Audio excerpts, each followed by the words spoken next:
जो मसाइल हैं हमारे मुल्क पे, चूँकि आपने मसाइल की बात की कि एक उसका कोई विज़न हमारा नहीं है। आम तौर पे लोगों का विज़न नहीं है, हम स्कैटर्ड थॉट्स के साथ चलते हैं, अपने अपने जिस भी इलाके में रहते हैं। और इन्होंने जो बात कही थी, उन्होंने कहा कि जब तक आप स्कैटर्ड थॉट्स को स्ट्रेंथन करके, इकट्ठे करके और फिर उसके लिए कोशिश नहीं करेंगे, कामयाबी नहीं हो सकती। और जब वो कामयाबी के साथ और भी चीज़ें हैं कि फिज़िकल तो वो होता है जो आप मेजर कर सकते हैं मुख्तलिफ इक्विपमेंट से अपने आप को। मेटाफिज़िक्स में वो है जो आप दिखाई तो नहीं देता, मगर उसका असर ज़िंदगी के ऊपर होता है। एनवायरनमेंट की कि वो भी किस किस्म के एनवायरनमेंट है हमारे, तो क्या उसका असर होता है। तो मुझे इससे याद आ गया, एक थे डॉक्टर ब्रूस लिप्टन, जी सर। बहुत बड़े साइंटिस्ट, बायोलॉजिस्ट, एपिजेनेटिक्स के माहिर, अमेरिका के हैं। जी वो हाँ, पहले हाँ। एथियस्ट थे और बाद में फिर उन्होंने अल्लाह को भी मानना शुरू कर दिया। उन्होंने ये देखा कि इंसान के अंदर जो हम तो समझते हैं कि दिमाग हमारा, ब्रेन इधर सर में है, उन्होंने कहा कि हमारे अगर 30 ट्रिलियन सेल्स हैं जिस्म के अंदर, 13 ट्रिलियन सेल्स की जो मेम्ब्रेन है, they also work like a brain. और सो हमारा जो माहौल है और हमारी जो सोच है, दोनों चीज़ें वो हमारी शख्सियत को मुतासर करते हैं। और हमारी शख्सियत उसी तरह बनती है जिस माहौल में हम रहते हैं और जो हम सोचते हैं, जो हमारे ख़यालात हैं, उनके मुताबिक हमारी शख्सियत बनती है। और चूँकि हम बदकिस्मती से ज़्यादातर लोग, अच्छे लोग भी हैं, बहुत अच्छे काम करने वाले भी हैं, मगर ज़्यादातर हम बिखरे हुए ख़यालात के साथ चलते हैं। और उसका नतीजा ये होता है कि वो एक यूँ कह लीजिए कि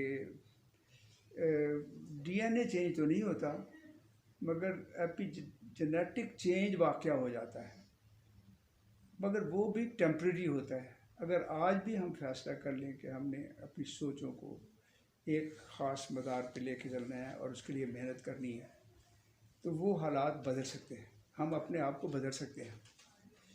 और एक तो बात फ़िज़िक्स की हो रही थी कि फ़िज़िक्स वही है जो हम मेजर कर सकते हैं इक्विपमेंट से या जान सकते हैं। तो मेटाफिज़िक्स वो है, वो थोड़ा सा उसके हट से है, जिसको मेजर नहीं कर सकते आप। शख्सियत की बात है कि जो असरात जो उन्होंने कहा, जैसे फरमाया कि जैसे जज्बात होते हैं हमारे, वो हमारी शख्सियत को मुतासर करके बीमारियाँ भी लाते हैं और सेहत भी दे सकते हैं। तो इस तरह अगर उनको भी ठीक रखें तो ज़िंदगी में एक बहुत बड़ी तब्दीली वाक़या आ जाती है। मुझे अल्लामा इकबाल का शेर याद आ गया कि गुज़र जा इल्म से आगे के ये नूर, चराग़ राह है मंजिल नहीं है।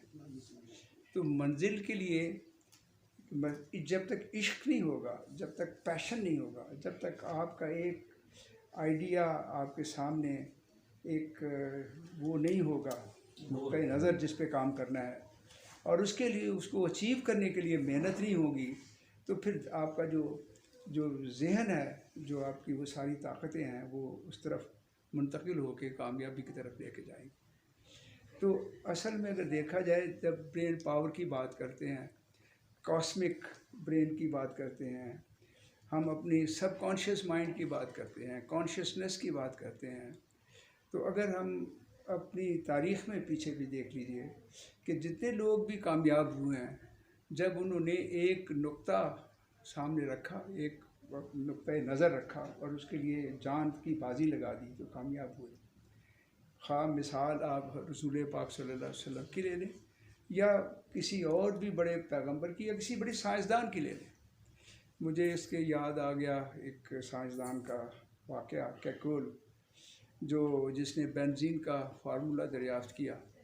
तो वो सोचता रहता था सारी रात कि ये 6 कार्बन एटम आपस में किस तरह जुड़े होंगे। तो नहा रहा था तो एकदम कोई उसको, या शायद सोया, और उसके बाद वो ख्याल आया कि एक सांप है, तो उसने मुंह में पूंछ पकड़ी हुई है। तो फिर उसके बाद बाथरूम में शायद गया, तो मुझे एग्जैक्टली याद नहीं, वो एग्जैक्टली हुआ। तो नंगम नंगा वो सड़क पे निकल आया, I got it, I got it. तो वो उसको नुस्खा मिल गया उसका कि वो किस तरह बेंजीन के 6 जो कार्बन हैं जुड़े हुए हैं ऐसे करके, जैसे सांप ने वो। तो गोया जब इंसान अपनी सारी एनर्जी, अपनी सारी सोच, अपना पैशन के साथ किसी भी एक काम के लिए कर देता है, कुर्बान कर देता है, तो फिर कामयाबी हासिल होती है। हमारे यहाँ अनफॉर्चुनेटली, आपने जो शामी साहब ने भी सवाल किया था, आपने भी सवाल किया कि ये ख्वाजा साहब ने भी ये पूछा था कि अगर ये क्यों हम ऐसे मुल्क में, क्या हमारे क्या वजह क्या है, why we are so backward. तो जो लोग कामयाब दुनिया में हैं, मुझे उससे आइंस्टाइन का भी आप याद आ गया है कि वो जापान में था, तो जब वो उसको नोबेल प्राइज़ की किसी लड़के ने चिट पे खत दे के तुम्हें नोबेल प्राइज़ मिला है, तो वो उसने अपनी स्पीच, अपनी प्रेजेंटेशन नहीं छोड़ी। कोई बात नहीं, नोबेल प्राइज़ मिला। तो वो इतना गुम था अपने काम में कि he didn't bother the highest award he was given by the international organisation. तो असल बात यह है कि जब तक हम अपने काम में, पहले तो विजन होना चाहिए, टारगेट होना चाहिए कि what we want to achieve अपने अपने फील्ड में, जो भी फील्ड है, नॉट नेसेसरीली कि आप, तो उसमें फिर आप जब तक उसमें इश्क का एलिमेंट, पैशन का एलिमेंट नहीं डालते, उस वक्त तक आप कभी भी कामयाबी नहीं हो सकती। अब ये हमारे ख्वाजा साहब हैं, इनको इश्क है साइकिल का, तो पूरे कौम को लेके आगे चलते हैं। मैंने उनको देखा पहाड़ों पे भी साइकिल पे चल रहे हैं, इनके साथ ग्रुप भी हैं, तो इनको इश्क है इस काम का। तो इसमें सॉर्ट ऑफ, अब अपने शामी साहब हैं, इनको इश्क है इकॉनमी के ऊपर लिखने का। आप देखिए इनके प्रोग्राम आते रहते हैं, टीवी पे आते रहते हैं, व्हाट्सएप पे आते रहते हैं, आर्टिकल लिखते हैं। तो वो अचीव कर रहे हैं कुछ something for the betterment of the life of the people around. तो इसी तरह अगर हम भी अपनी तरफ से अपने जिस भी शोबे में काम करते हैं, ज़रूरी नहीं होता कि कोई आपने बहुत बड़ा आइडियल हो, हाई आइडियल हो, जो भी है। अगर मैं एक मज़दूर हूँ और मुझे पता है कि मैंने मज़दूर, I try to do that my best, I will achieve something great in that small field that where I am working. तो मेरे ख्याल में इनकी जो सारी प्रेजेंटेशन थी, मेरा ख्याल है जहाँ तक मैं समझ सकता हूँ, इनका मकसद यही था प्राइमरीली।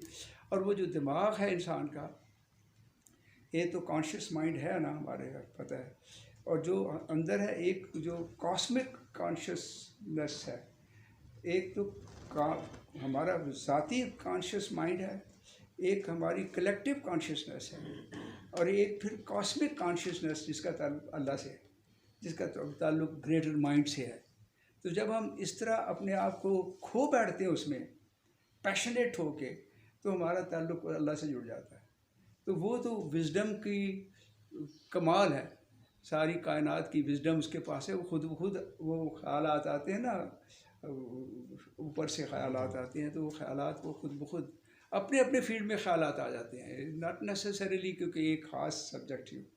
तो जितने अल्लाह के बंदे होते हैं, वो भी इस तरह लग जाते कि अल्लाह के पीछे लग जाते हैं, तो अल्लाह के दोस्त बन जाते हैं। साइंसदान जो हैं वो बड़ी बड़ी अचीवमेंट कर लेते हैं, क्योंकि वो उसमें पैशनेट होते हैं कि हमने